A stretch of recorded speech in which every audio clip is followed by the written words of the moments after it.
Hello everyone, welcome to my Rikta blog. সবাই কেমন আছো? আজকে হচ্ছে পুজো। তো কী পুজো সেটা তোমাদেরকে আমি বলছি। আজকে হচ্ছে বিপত্তারিণী পুজো। তো বিপত্তারিণী পুজো কিন্তু আমি রেডি হয়ে গেছি সকাল সকাল। আজকে আমি শাড়িটা নিজে হাতে পরেছি আর আমার হাজবেন্ডকে বলছি পুজোয় বসে গেছি। ফাইনালি বন্ধুরা বাড়িতে চলে এসেছি। এসে শুয়ে দেখো একটু অল্প ভিডিওটা করেছি, শর্ট ভিডিও। তো ভালো লাগবে সবাই লাইক সাবস্ক্রাইব করে দিও। আজকে বিপত্তারিণী পুজো, তো পুজো টুজো করে টোরে এই যে সবে আসলাম। তো আমাকে কেমন লাগছে এটা কমেন্ট করে জানাও। আর সবাই সুস্থ থেকো, ভালো থেকো, বাই। আর দুটো ছবি দেওয়া আছে, ওই ছবি দুটো ট্যাগ করা রয়েছে, ছবিগুলো দেখো।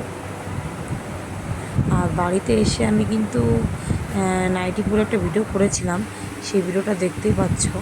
তো সব জামা কাপড় ছেড়ে টেড়ে সব পেয়ারা খাচ্ছিলাম, কারণ ওইখান থেকে একটা ফল দিয়েছিল আমাকে সেই গোসাই আর কি। আমার যেহেতু নতুন বিয়ে হয়েছে তার জন্য কিন্তু আমি চাইনি, আমাকে কিন্তু তারা এমনিতেই আমাকে একটা ফল দিয়েছে, বলেছে বাড়িতে গিয়ে এই ফলটা খাও, তোমার মঙ্গল হবে। তো আমি কিন্তু বাড়িতে এসে সেই ফলটা আমি খেয়েছিলাম। আর এই যে আমার একটা ছবি ভুল করে চলে গেছে, যাই হোক এটা আমি দিয়ে দিয়েছি। আর এই যে আমার ছবি দেখতেই পাচ্ছ, আমাকে কেমন লাগছে কমেন্টে জানাও। এই যে একটা ছবি,